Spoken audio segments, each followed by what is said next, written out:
Legal, Marcelo. Bom dia a todos. Marcelo, agradeço aí o convite, viu, para dar essa palestra para vocês. Agradeço ao Pedro também, amigo já de longa data, que fez essa ponte, né? O Pedro Werneck já fez um curso comigo de comunicação não violenta, então ele conhece um pouco da minha abordagem, do meu trabalho nessa área, e faz tempo que ele faz esse movimento de abrir um espaço, né, para eu trazer esses conhecimentos para a empresa, né, para a equipe de vocês. E que bom que deu certo, aí que chegou o momento, né, Marcelo? Deixa eu me apresentar. Eu sou o Yuri Storch. Eu trabalhei muitos anos na área de consultoria organizacional, mais especificamente na área de clima e cultura organizacional, fazendo pesquisa de clima, pesquisa de engajamento e diagnóstico de cultura e consultoria, ajudando as lideranças a implementar ações de melhoria, né, para gerar mais motivação, mais produtividade, mais colaboração nas equipes, né? Trabalhei com empresas muito grandes, Coca-Cola, Novartis, Pfizer, enfim, grandes multinacionais foram minhas clientes. E eu estudei durante esses tempos, né, que eu trabalhei em consultoria, eu estudei muito sobre motivação humana, né, motivação e o que move as pessoas. O foco principal naquela época era sobre motivação no trabalho, né, era o tema do meu trabalho, era motivação no trabalho. Mas eu acabei estudando muito sobre psicologia humana também, sobre o que move o ser humano, as motivações humanas, não só no âmbito do trabalho, mas no âmbito da vida cotidiana mesmo, dos relacionamentos. E fiz algumas formações, tenho especializado em administração de empresas, gestão de pessoas, em propaganda e marketing. Fiz formação em dinâmica dos grupos, né, desenvolvimento de grupos, de equipes, né, equipes de alto desempenho. E trabalhei em outras consultorias também na área de cultura organizacional. E de uns anos para cá, eu comecei a desenvolver uma atuação na área de mediação de conflitos. Eu comecei a estudar a fundo sobre conflitos, sobre como ajudar as pessoas a se compreenderem, a resolverem seus conflitos. Então eu trabalhei uma época com mediação judicial, fiz uma formação em mediação de conflitos, né? Trabalhei com mediação judicial, ajudando pessoas que estavam com processos na justiça a se entenderem, a resolverem seus conflitos, né? A chegarem em acordos. E hoje eu trabalho com mediação extrajudicial. Eu atendo pessoas extrajudicialmente, né? Pessoas que não chegaram em vias de fato de abrir um processo uma contra a outra dentro da justiça. Eu ajudo as pessoas a se resolverem de forma pacífica. Então eu tenho esse tema do diálogo como um tema de vida. Eu, assim, se fosse resumir em uma palavra, o que define meu posicionamento enquanto profissional hoje é diálogo, tá? Eu estudo isso, eu ajudo as pessoas a dialogarem e eu trago isso nas minhas palestras, já dei muitas palestras. Quem quiser conhecer meu trabalho, minha abordagem, tem um canal no YouTube, tem muitas palestras lá. Depois eu passo o meu perfil do Instagram também, para quem quiser conhecer mais meu trabalho. Então esse é o tema é diálogo. E hoje eu venho trazendo esse tema para as organizações também, né? Porque eu atendo vários públicos. Só para vocês conhecerem um pouco de mim, eu dou curso para advogados, né? Ajudando advogados a ter uma atuação pacificadora com seus clientes. Eu atendo casais, né? Ajudo casais a se entenderem melhor. Eu trago essa cultura do diálogo para dentro das famílias também. Eu faço cursos para pais e mães, para trazer o diálogo para a relação com os filhos. E faço trabalho em escolas também, dou capacitação para professores, para como trazer a cultura do diálogo para dentro das escolas, para a relação com os alunos, para a relação com a comunidade de pais. Enfim, eu tenho uma atuação bem abrangente. E um dos contextos que eu trabalho é nas organizações. E é por isso que o Pedro e o Marcelo me chamaram para falar aqui com vocês, para fazer esse bate-papo com vocês, uma coisa informal. E aí nós definimos esse tema, que é a comunicação consciente e resolução de conflitos. Então esse é o tema do meu trabalho, é o tema assim, que eu tenho desenvolvido nos últimos anos. E eu conversei um pouco com eles, eu sei que a maior parte das pessoas que vão ter acesso a essa palestra são da área de UX, não é isso, Marcelo? Tem gente do resto da empresa que também vai ter acesso, né? A grande maioria, sim, é daqui do time de design da Bia, né? Mas o vídeo no final, assim, ele acaba aberto para toda a organização, né? Quem tiver o link e quem quiser assistir, fica disponibilizado ali para qualquer tipo de pessoa da empresa, né? Legal, maravilha. Então, assim, o que eu vou dizer, ele é útil para todos, na verdade. Não só no chapéu de profissional, de colaborador, de trabalhador, né? No âmbito da empresa, mas para a vida pessoal de cada um também. Mas eu vou procurar dar um direcionamento maior para esse contexto organizacional, das relações de trabalho, que essa foi a encomenda que o Marcelo me fez. E aí, uma coisa, eu gosto de começar falando assim que as nossas palavras, né, o jeito que a gente se comunica, a forma como nós nos expressamos, e isso tanto oralmente, né, através das nossas palavras que saem da nossa boca, quanto através dos nossos e-mails, quanto através das nossas mensagens nos grupos de WhatsApp, enfim, a forma como a gente se comunica, e muitas vezes comunicação não verbal também, expressão facial, a forma como a gente se comunica tem um grande poder de criar muros ou janelas. Eu gosto de usar essa metáfora dos muros e das janelas, porque tanto a gente tem o poder de criar muros no entendimento com as outras pessoas, criar bloqueio, colocar um muro entre nós de uma forma que eu não enxergo o outro e o outro não me enxerga. Como também tem o poder de criar janelas, de criar um espaço onde a gente se veja, onde a gente se enxergue, que a gente se compreenda uns aos outros. E isso eu considero que é um conhecimento de vida. É um conhecimento de vida. A gente aprender a usar a nossa comunicação de uma forma que crie janelas, ou até usando outra metáfora, de uma forma que construa pontes que ligue uns aos outros, isso é uma habilidade de vida, é uma competência que muitas escolas, infelizmente, não têm um olhar para isso. Ainda bem que algumas já estão despertando para isso, e faculdades, né, formações de capacitação profissional, muitas não têm um olhar para isso também. E são habilidades fundamentais tanto para o sucesso profissional, né, para o êxito profissional, vamos dizer assim, quanto para o resultado mesmo das equipes de trabalho, a eficiência da produção de uma equipe, de uma área, de uma empresa. É a gente desenvolver essas competências de como construir pontes uns com os outros, nas relações de trabalho, né? Nós temos muito, eu posso dar alguns exemplos de conflitos que a gente tem nas relações de trabalho, que eu acredito, assim, que eu já vi muito e eu acredito que vocês já viram também. São coisas comuns.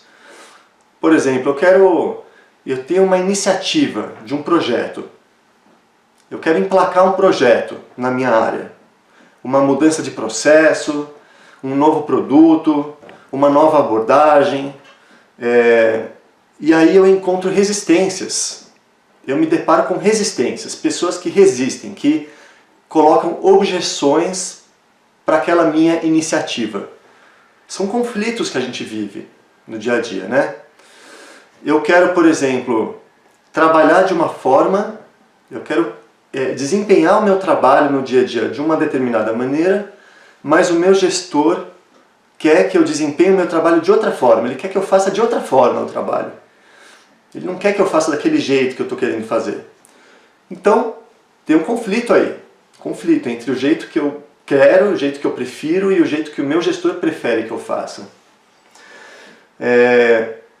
Ou então, assim, as pessoas de uma outra área da empresa tomam decisões, né, na forma de conduzir as coisas, na forma de monitorar, fazer alguns monitoramentos, na forma de criar produtos, na forma de atender o cliente, né? A outra área toma decisões sem considerar os impactos na minha área, né? Ela toma decisões, ela faz escolhas de gestão de processos sem considerar os impactos que aquilo vai ter para mim, para a minha equipe, para a minha área. E aquilo prejudica o meu trabalho, aquilo prejudica o desempenho da minha área. Então, é um conflito também, né? Porque as áreas têm interesses, cada área tem suas necessidades, seus interesses, suas metas para serem cumpridas, seus paradigmas. Muitas vezes áreas diferentes trazem paradigmas diferentes de como que as coisas devem ser dentro da organização, de o que é mais importante dentro da organização, valores diferentes. Algumas áreas têm como valor muito mais forte a satisfação do cliente, a experiência do cliente. É o caso de vocês, né? A área de UX. Um valor essencial de vocês é a experiência do usuário. Já uma outra área pode não ter esse valor como um valor essencial. Ela tem outros valores, por exemplo, disciplina, custo, eficiência. São valores que regem as decisões do dia a dia de uma área. E muitas vezes isso entra em conflito entre uma área e outra, né? Eu quero que alguém da minha equipe, eu sou um gestor, eu quero que alguém da minha equipe faça as coisas de um determinado jeito. Um relatório, uma análise, uma pesquisa, desenvolvimento de um produto, o atendimento a um cliente. Eu quero que ele faça de um jeito, mas ele insiste em fazer de outro jeito. Esse meu colaborador não faz, ele se recusa a fazer do jeito que eu quero que ele faça. Então tem um conflito aí, percebe? Tem um conflito. Outro exemplo, fizemos uma melhoria no produto, no serviço. Então a gente foi lá, fez toda uma pesquisa, desenvolveu uma melhoria no nosso produto. Mas o cliente final, ele não aproveita essa melhoria, ele não aproveita essa nova funcionalidade. Ele não faz bom uso do jeito que eu planejei. Então também tem um conflito aí, percebe? Porque eu quero que ele use, eu quero que ele tenha o benefício que eu quero oferecer para ele, mas ele não aproveita. Então, mais um conflito aí. Enfim, eu poderia dar muitos exemplos, na verdade é para mostrar que a vida cotidiana de uma organização, ela é repleta de conflitos. E isso faz parte. Eu não considero que esses conflitos sejam algo negativos, algo negativo, que seja algo que deva ser combatido. Não considero isso. Eu acredito que todos esses conflitos, eles fazem parte da dinâmica dos relacionamentos, da dinâmica das interações humanas, de todas as interações humanas. Eu poderia dar alguns exemplos, inclusive, de vida particular, conflitos no casamento, conflitos entre pais e filhos, né? Entre amigos, entre pessoas que trabalham junto em iniciativas de voluntariado, por exemplo, que eu acredito que alguns de vocês devem ter isso. Mesmo assim, a gente encontra conflitos. Então, o ponto é a gente saber lidar com todos esses conflitos de uma forma construtiva, de uma forma saudável. E E aí eu quero trazer para vocês algumas coisas que, né, eu conversei com o Marcelo e com o Pedro, né, umas semanas atrás, eles me contaram um pouco de como é que é isso da cultura UX, da cultura de experiência do usuário. Essa coisa da centralidade do cliente. É um paradigma, isso é um paradigma, de que o cliente é o centro, de que tudo deve girar em torno do cliente. Isso é um paradigma que faz muito sentido, é muito válido. E talvez isso não seja tão óbvio para outras pessoas de outras áreas que têm outras prioridades, né? E essa cultura UX, isso envolve assim, envolver o cliente na cocriação. Pelo menos é isso que eu entendi, tá? É isso que eu entendo. Eu acredito que vocês aí podem até explicar muito melhor isso. Mas esse envolvimento do cliente na cocriação, ou seja, criar junto uma solução para um problema, isso é algo que a gente pode transcender as barreiras, transcender os limites desse contexto, da experiência do usuário em relação a um aplicativo, em relação a um produto, em relação a um site, em relação a um serviço, a uma funcionalidade. Isso pode transcender esse âmbito, essa coisa da cocriação de soluções para os nossos problemas. Isso é uma coisa que pode permear toda a cultura de uma organização. Toda a cultura de uma organização. E pode permear o nosso ser. A gente pode desenvolver isso como jeito de ser. Eu, indivíduo, eu, pessoa, posso trazer para a minha vida essa cultura de envolver as pessoas na resolução conjunta de problemas. Aí eu já estou pegando, fazendo uma ponte entre essa coisa da cocriação junto com o cliente. Eu estou trazendo para um termo que eu já usei em muitas palestras, continuo usando, que é a resolução conjunta de problemas. É a gente desenvolver isso que eu estou falando agora, gente, é algo tão importante, de tanto valor para um profissional hoje em dia, principalmente numa organização mais horizontal, que não tem tanto aquela coisa da hierarquia, de que uns mandam, outros obedecem, essas cadeias de tomada de decisão verticais, né? Como é o caso de vocês, que tem já um trabalho de horizontalização dos processos, né? Então, cada vez mais, nós, profissionais, somos valorizados por ter habilidades de liderança. Eu vou usar outra palavra que eu não sei se vocês estão acostumados, mas que eu gosto de usar, que é a liderança interpessoal. Esse é um termo que eu gosto, a liderança interpessoal. Eu aprendi esse termo num livro que eu li faz muitos anos, que é esse aqui, deixa eu ver aqui.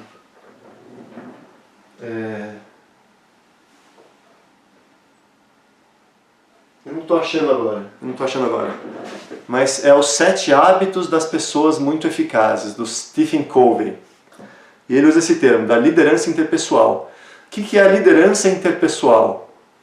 É a capacidade de persuasão que nós podemos desenvolver de fazer as coisas acontecerem. O que é a persuasão? A gente conseguir cativar as pessoas para uma ideia, para uma iniciativa, para um jeito de resolver as coisas, a gente conseguir persuadir as pessoas. E isso pode ser uma coisa muito positiva. Lógico que pode ser muito negativa também, né? A persuasão pode ser uma coisa muito negativa, mas pode ser muito positiva. A gente desenvolver a habilidade de persuasão dentro do nosso trabalho. E isso não só para cargos de liderança, isso para qualquer nível de responsabilidade dentro de uma empresa. A gente desenvolver essa habilidade de liderança interpessoal, a gente ter um poder de influência, sobre as outras pessoas. E para fazer as coisas acontecerem, né? Conseguir emplacar projetos, conseguir desenvolver processos, conseguir desenvolver iniciativas, né? E aí, para a gente desenvolver essas habilidades de persuasão, é importante a gente entender que hoje em dia, cada vez mais, essa persuasão, essa competência da persuasão de um profissional, ela se desenvolve muito mais como uma relação de cocriação, é o poder de construir com, muito mais o poder com, né? O paradigma do poder com do que o do poder sobre. Então tem uma distinção aí. O poder sobre, a gente ter poder e exercer o poder sobre os outros. Isso é uma coisa. Muitas vezes um cargo, né, oferece para a pessoa um poder sobre os outros. Só que cada vez mais a gente está percebendo nas organizações, né, eu já vi muitas pesquisas sobre isso, que essa capacidade de fazer as coisas acontecerem dentro de uma organização, ela depende muito mais do poder do poder da colaboração. A gente conseguir convidar as pessoas para construir soluções de forma conjunta. Eu lembro de eu fazia muitas pesquisas, né? Como eu falei para vocês, eu trabalhava com pesquisa de clima organizacional. E, assim, eu estudei muito sobre estatística também. Fazia análises estatísticas de regressão linear, de correlação. E entrevistei muitas pessoas, em vários níveis nas organizações. E, assim, um dos pontos que era mais falho, e que eu acredito que ainda em muitas equipes de trabalho, e que gera desmotivação, e que gera falta de produtividade, falta de resultado, né, nas organizações, é as pessoas não serem envolvidas nas decisões que as afetam. Era muito comum as pessoas dizerem isso nas pesquisas, né?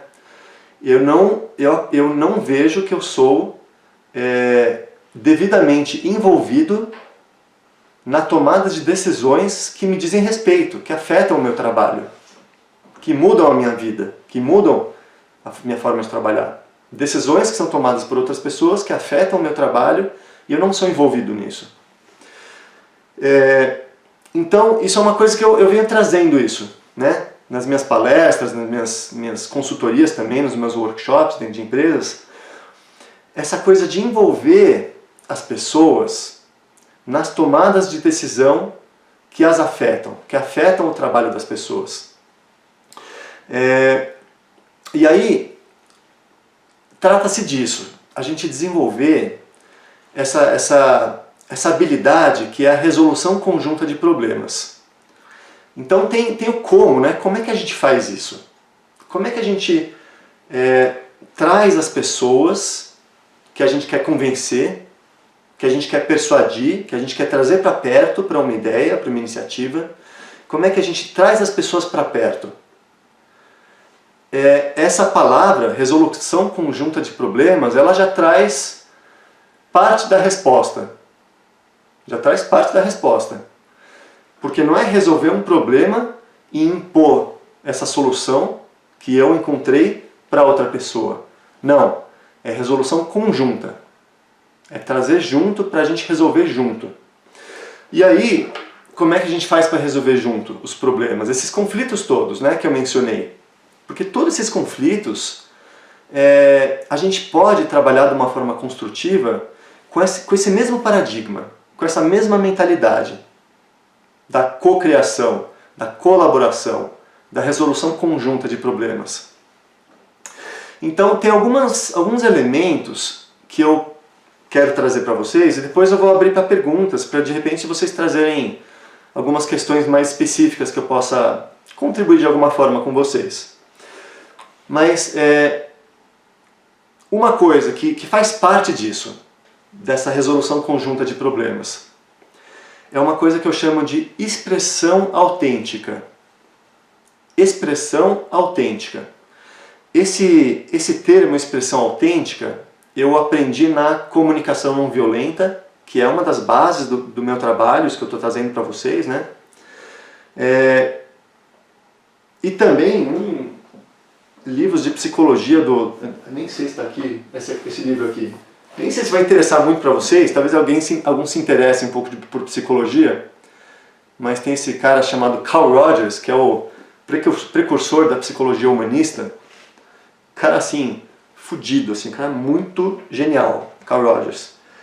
E ele teve uma influência muito grande depois na comunicação não violenta, que foi um conhecimento, né, uma abordagem desenvolvida por um psicólogo americano chamado Marshall Rosenberg. Enfim, a expressão autêntica. O que é a expressão autêntica? É a gente conseguir colocar a nossa verdade, conseguir expressar a nossa necessidade, aquilo que é importante para a gente, de uma forma honesta, de uma forma assim, verdadeira, falando daquilo que é importante para a gente, muitas vezes se vulnerabilizando, muitas vezes a gente expondo sentimentos que possa até ser considerado assim, se vulnerabilizar em alguns momentos, num diálogo, né? E de uma forma que não ataque a outra pessoa, de uma forma que não chegue para outra pessoa como uma ameaça. Então, eu vou dar um exemplo para vocês. Se eu estou num conflito com um gestor de outra área, e eu falo para a pessoa assim, mas você não está olhando para o cliente, você só está olhando para suas metas. Só um exemplo, tá? De uma fala que pode sair da boca de alguém. Quando eu falo isso, eu estou, em alguma medida, expressando um julgamento de que ele está errado, de que as prioridades que ele está dando não estão adequadas, de que o entendimento que ele tem não está adequado. Então, em alguma medida, essa minha fala chega para outra pessoa como um ataque. Ela pode receber dessa forma, como um ataque. E o que o ataque provoca? Quando uma pessoa se sente atacada, ela se sente ameaçada. E quando uma pessoa se sente ameaçada, ela se defende. Ela cria uma resistência, porque ela precisa se defender. Isso é um instinto de sobrevivência humano. Quando a gente se sente atacado, ameaçado, a gente se defende, né? Então, a gente precisa desenvolver nas nossas negociações, nas nossas tratativas, em todos os nossos diálogos dentro da organização, de resolver qualquer tipo de problema do dia a dia, a gente precisa desenvolver uma forma de colocar o nosso pensamento, de colocar o nosso sentimento, de colocar as nossas necessidades de uma forma que não chegue para outra pessoa como um ataque. E aí tem todo um treinamento que a gente pode desenvolver, que talvez não dê tempo, né? Hoje é uma palestra rápida, mas num curso, num treinamento, isso pode ser desenvolvido, né? O como se expressar. Como se expressar de uma forma que convide o outro a nos compreender e não de uma forma que chegue para o outro como um ataque e que crie muros, que faça o outro se afastar da gente, que crie obstáculos no entendimento, né? Então tem todo um treinamento para isso.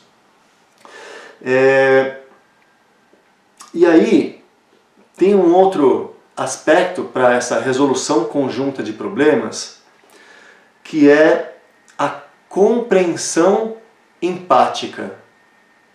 Compreensão empática. Esse tema da compreensão empática, a gente pode tratar desse tema de uma forma muito profunda, assim, é que nesse âmbito das, assim numa palestra de uma hora, eu nem me sinto tão à vontade de aprofundar tanto, mas a gente, assim, por exemplo, num curso para casais, né, que é um dos trabalhos que eu faço, essa compreensão empática das necessidades da outra pessoa, dos sentimentos da outra pessoa, a gente compreender algumas dificuldades da outra pessoa de uma forma empática, de uma forma humana, de uma forma solidária, com compaixão pela outra pessoa. Isso é uma virtude humana que nós podemos desenvolver e que beneficia tanto o nosso desempenho profissional quanto o nosso desempenho como ser humano, sabe? A qualidade dos nossos relacionamentos, quando a gente compreende o ser humano. E isso se aplica também para esse âmbito, desse tema que a gente está falando aqui, das relações de trabalho, dos conflitos nas relações de trabalho, dos processos, das inovações. A gente compreender como que o outro se sente, o que é importante para o outro. E aí tem uma coisa que é interessante, que para mim já é tão natural, já faz tanto tempo que eu estou olhando para isso, que para mim às vezes eu até fico na dúvida se não é muito bobo eu falar, mas às vezes eu percebo que para algumas pessoas muda uma chave, uma coisa que para mim parece até meio óbvia, que é assim: quando a gente encontra uma resistência, né, alguém está opondo resistência a algo que eu acredito, a algo que eu quero fazer, ao jeito que eu quero conduzir uma situação, um projeto, uma decisão, um trabalho. Então eu encontro uma resistência de alguém. Uma primeira reação que eu posso ter é julgar essa pessoa, de que essa pessoa está errada. Ela não deveria opor resistência a essa minha ideia. Ela não sabe de nada. Ela não tem a visão do todo. Ela é egoísta. Ela só está preocupada com os resultados da equipe dela. Não está preocupada com o resultado da empresa. Ela não entende nada de processos. Ela é apegada aos modos tradicionais de fazer as coisas, não está aberta para o novo. Então, tudo isso que eu estou falando são falas são falas provenientes de um tipo de pensamento carregado de julgamento, de encontrar o erro na pessoa. A pessoa está errada. Ela não deveria agir dessa forma. É um julgamento que eu faço. E aí, um grande aprendizado que nós podemos ter enquanto profissionais e enquanto seres humanos é a gente tomar consciência desses pensamentos julgadores, perceber como esses pensamentos julgadores se expressam em palavras, a gente expressa isso nas nossas palavras, nas nossas atitudes, perceber como isso cria muros, como isso dificulta as parcerias, a colaboração, e a gente entender por que isso acontece. Por que isso acontece? Então, se a outra pessoa está com uma resistência, está com uma objeção Eu gosto dessa palavra. Até para quem estuda marketing, porque eu também estudo marketing, também sou da área de marketing. Uma objeção, a pessoa tem uma objeção. Então, em vez da gente criticar essa pessoa porque ela tem uma objeção, vamos entender quais são as objeções da pessoa. Porque as objeções que a pessoa tem, elas são válidas, são legítimas, são compreensíveis. A gente pode compreender as objeções das pessoas. Então, assim, é uma pergunta assim, tão simples da gente fazer. Isso pode ser uma pesquisa de desenvolvimento de um novo produto, uma pesquisa de opinião, né, de um usuário. Isso pode ser numa reunião de trabalho. A gente está com uma ideia e a gente percebe que existe uma resistência. Então, assim, em vez da gente ficar tentando convencer a pessoa, do nosso ponto de vista, a gente pode perguntar: por quê? Por que você acha que não vai funcionar? Por que não? Mas não um por que não desafiador, meio que assim, já trazendo no tom de voz de que a gente sabe mais que a pessoa não sabe nada, que a gente que é o dono da verdade. É um por que não humilde. Um por que não interessado. Humilde. Realmente querendo entender o porquê não. Por que a pessoa não concorda? Que objeções que ela traz? Que preocupações? A gente pode colocar dessa forma também. O que te preocupa? Que preocupação você tem? Eu percebo que você está preocupado com alguma coisa. O que te preocupa? E aí a gente extrai das pessoas o que as preocupa. Quais são as objeções das pessoas para aquilo para a minha ideia, para a minha iniciativa. E aí, a partir da compreensão das preocupações das pessoas, ou por outra, das necessidades das pessoas, porque o que está por trás das preocupações e das objeções são necessidades das pessoas. Alguma necessidade ela está querendo cuidar quando ela tem uma objeção, quando ela resiste a uma iniciativa, quando ela tem uma resistência. Alguma coisa ela está querendo cuidar. Às vezes uma segurança, ela não se sente segura por algum motivo. Tem medo de se expor a um determinado risco. Às vezes ela tem uma necessidade de reconhecimento do seu próprio valor enquanto profissional. E aí vem uma ideia, um projeto, um novo processo, uma nova iniciativa que coloca em risco a importância dela na empresa. Olha que interessante. A gente entender um pouco de psicologia humana. Uma iniciativa que, na perspectiva da pessoa, aquela iniciativa oferece um risco para ela. Ela tem medo de que, se aquilo for implementado, ela não vai mais ser tão importante. Vai perder importância. É uma necessidade do ser humano. Necessidade de se sentir importante. Isso num relacionamento íntimo, pessoal, isso acontece muito. Na organização, no mundo do trabalho, isso está diretamente relacionado à necessidade de segurança, porque quanto mais importante eu sou, mais eu sou bem pago. É assim que funciona, né? Então, uma segurança financeira também. Às vezes a pessoa tem medo de perder importância e perder segurança em relação ao próprio trabalho.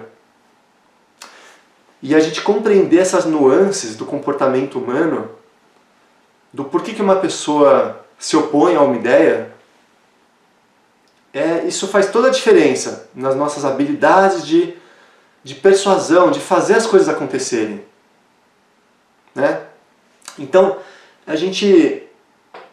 eu acredito, né? Eu percebo que em algumas situações do mundo organizacional, as pessoas não vão se expor a tal ponto de dizer: olha, eu estou com medo dessa ideia porque eu tenho medo de perder importância. Às vezes não tem tanto um clima de confiança para a pessoa se expor dessa maneira? Porque isso é uma vulnerabilidade. A pessoa se vulnerabiliza.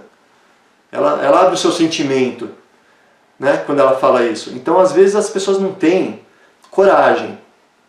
E tudo bem, faz parte, porque às vezes também até nem existe um espaço tão seguro assim para a pessoa se expor tanto. E eu acredito, tá? É uma bandeira que eu carrego de trazer para as organizações esse ambiente seguro, das pessoas falarem de sentimentos, inclusive. Isso pode fazer um grande benefício para as equipes de trabalho, para os resultados das organizações e para o bem-estar das pessoas, para a felicidade das pessoas no trabalho, né? Como isso é importante. Mas eu nem vou entrar nesse mérito, porque às vezes realmente pelo contexto não dá. Mas assim, a gente, pelo menos em algum nível, a gente investigar quais são as objeções das pessoas e ter um espaço para as pessoas se colocarem, a gente pode colocar essas preocupações, essas objeções na mesa. Vamos colocar na mesa, ó, isso aqui te preocupa, tudo bem. Você tem medo que isso aconteça, tá bom, vamos considerar. Ah, você tem uma preocupação que o cliente vá fazer tal coisa que não vai ser benéfico para a área de operações. Então tá bom, vamos pegar essa objeção, vamos considerar aqui. E aí a gente olha todos essas objeções, ou em outras palavras, esses interesses, né? Porque as objeções, elas estão encobrindo interesses. As pessoas têm interesses que elas querem cuidar de determinados interesses. Faz parte isso. Então vamos pegar todos os interesses envolvidos e vamos pensar junto como é que a gente pode tomar uma decisão, então. Como é que a gente pode resolver isso? De uma forma que fique bom para você e de uma forma que fique bom para mim. Percebe? Aí eu estou construindo com a pessoa uma resolução conjunta de problemas. Eu estou resolvendo junto com a pessoa que antes eu considerava um inimigo, porque muitas vezes isso acontece, gente. Acontece nesse contexto do trabalho. A gente enxerga a pessoa como um inimigo, alguém que é uma pedra no nosso sapato, é um obstáculo para que a gente consiga prosperar, para que a gente consiga realizar as coisas. Aquela pessoa é um obstáculo na nossa vida, é um problema na nossa vida, é um inimigo de alguma forma. Enxerga como um problema. Então a gente sai desse olhar de enxergar a pessoa como um problema e passa a enxergar a pessoa como um ser humano que tem suas necessidades humanas, que da mesma forma que ela tem necessidade de segurança, de reconhecimento, de importância, necessidade de se sentir útil e participar, quando eu enxergo isso no outro, eu me dou conta que tudo isso eu também tenho, as mesmas necessidades. E isso nos humaniza. Isso traz uma humanização para o ambiente de trabalho. Eu gosto de falar uma coisa que até parece meio piegas, mas para mim é uma coisa tão natural e talvez para algumas pessoas aqui isso toque, né, o coração. Mas esse tipo de mentalidade desenvolve o amor ao próximo, a amorosidade, a gente fazer as coisas com amor, no sentido assim de considerar o benefício para todos, considerar o benefício para os outros também, em todas as nossas decisões. Então isso eu não estou falando só uma coisa pensando assim no resultado financeiro da empresa. É isso também, tá? Porque tudo isso que eu estou falando, se a gente consegue desenvolver essas competências, essas habilidades em cada um de nós, assim, isso traz mais resultado para a empresa, com certeza. mais capacidade de colaboração, de inovação, mais satisfação do cliente, tudo isso. Mas eu vou ser sincero com vocês, o que me move mesmo a fazer esse trabalho não é tanto isso. É a humanização. É a humanização. Isso é o que me move. E isso tem um efeito também de ambiente de trabalho, de clima, de bem-estar, né? De ambiente de coleguismo, de parceria, das pessoas sentirem um ambiente de colaboração. Isso é uma coisa que motiva.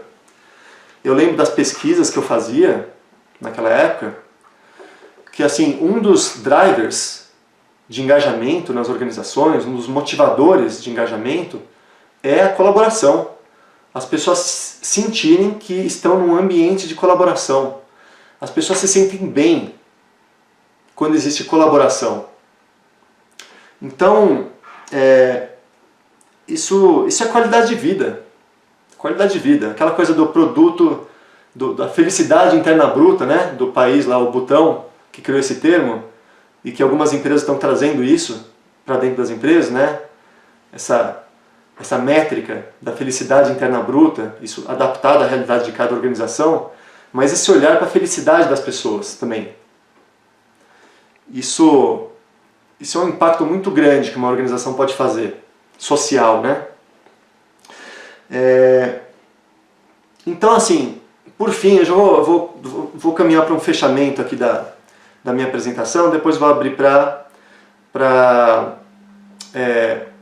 perguntas, tá? Então, para a gente conseguir desenvolver essa compreensão empática, essa expressão autêntica e essa resolução conjunta de problemas, tem algo que vem antes, que é a base, que eu considero assim que é a base que sustenta isso, que é uma autoconsciência. Auto no sentido de não sentir, auto com U, não com L, tá?